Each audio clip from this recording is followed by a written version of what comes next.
Bonjour, louons Dieu pour avoir une vie plus saine dans le corps et dans l'esprit. La connaissance et la foi dans un Dieu unique n'arrivent pas du jour au lendemain. Elle est le fruit d'une relation entre l'humain et Dieu qui échappe le cadre de limitation du temps et de l'espace. Le peuple de Dieu a développé sa foi en un Dieu unique en priant sans cesse. Écoute, peuple d'Israël, le Seigneur, notre Dieu, est le seul Seigneur. Jésus lui-même a fait appel à ces commandements importants, car il n'y a pas d'autre Dieu à qui nous devons aimer et servir. Au maître de la loi qui lui pose une question, il dit: voici le commandement le plus important. Écoute, Israël, le Seigneur, notre Dieu, est le seul Seigneur. Au début de la célébration, nous ouvrons nos cœurs pour recevoir l'Esprit du Seigneur qui envoie en mission.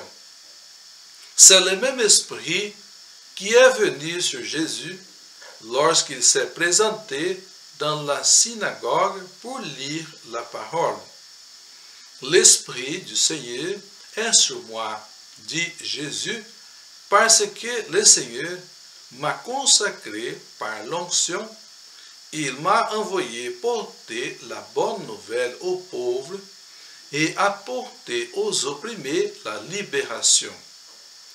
Les saints et les saintes ont toujours puisé dans cette lumière pour accomplir la mission confiée par Dieu. Dans la première prière de la célébration, nous demandons au Seigneur d'accueillir toujours les personnes qui se mettent au service, embrasées par le feu de l'Esprit. Et nous prions Dieu qui ne cesse d'élever à la sainteté ceux qui te servent fidèlement, accorde-nous d'être embrasés du feu de l'Esprit Saint qui brûlait si merveilleusement au cœur de Saint Philippe Neri. C'est la lumière de l'Esprit qui travaille dans le cœur des gens qui veulent se disposer à travailler pour le Seigneur. Il est écrit dans le livre des Proverbes: les hommes forment des projets, mais c'est le Seigneur qui a les derniers mots. Dans la lecture de la messe, nous voyons que la prière du sage ne se limite pas à la délivrance de son peuple. Il voit qu'en dehors de Dieu, il n'y a pas d'autre en qui faire confiance.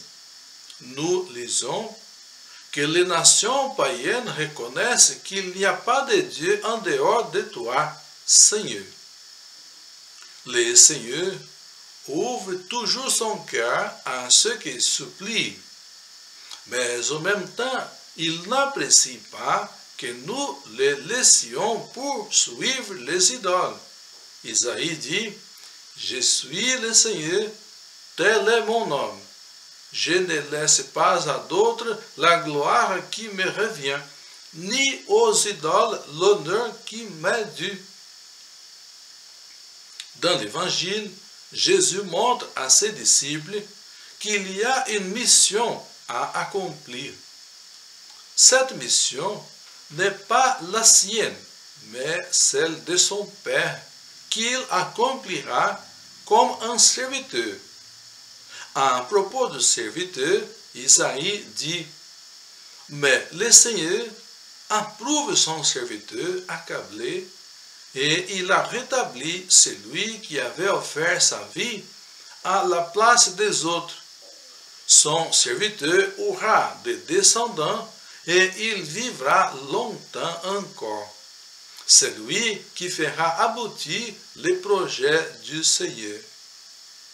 Ce projet est de faire la volonté de son Père, qui n'est pas celle de faire sa propre volonté.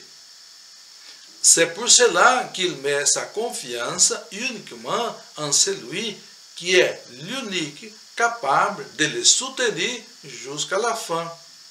Et nous lisons, « Voici que nous montons à Jérusalem, le Fils de l'homme sera livré. » L'inquiétude des disciples dévoile qu'ils ne cherchent que leurs propres intérêts.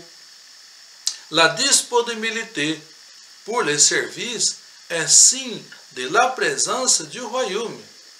Les disciples n'ont pas encore compris que les services à la manière de Jésus doivent s'encadrer dans la perspective du royaume.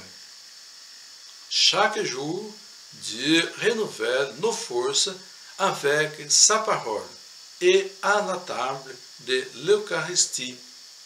Et nous prions, puissions-nous, à l'exemple de Saint Philippe, travailler à ta gloire et au service du prochain dans une joie continuelle. Le service le plus joyeux rendu au Seigneur est celui du détachement de soi et de l'offrande de notre propre vie, de notre vie tout entière à Dieu.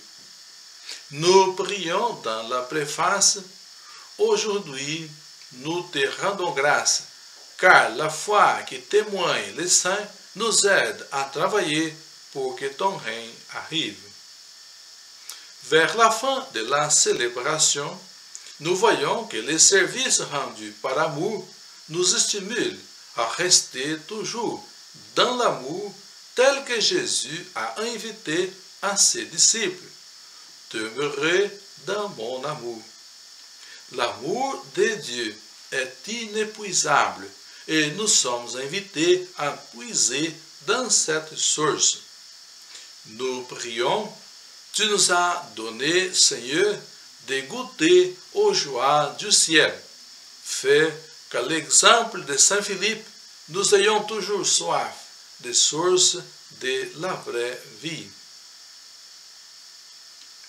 Le désir de Dieu pour nous est la joie et nous devons être reconnaissants envers lui qui reste toujours à nos côtés, principalement dans les moments les plus difficiles. Soyez toujours joyeux, priez sans cesse, remerciez Dieu en toutes circonstances. Voilà ce que Dieu demande de vous dans votre vie avec Jésus-Christ. Merci et que Dieu nous donne la grâce d'une vie plus saine dans le corps et dans l'esprit. Amen.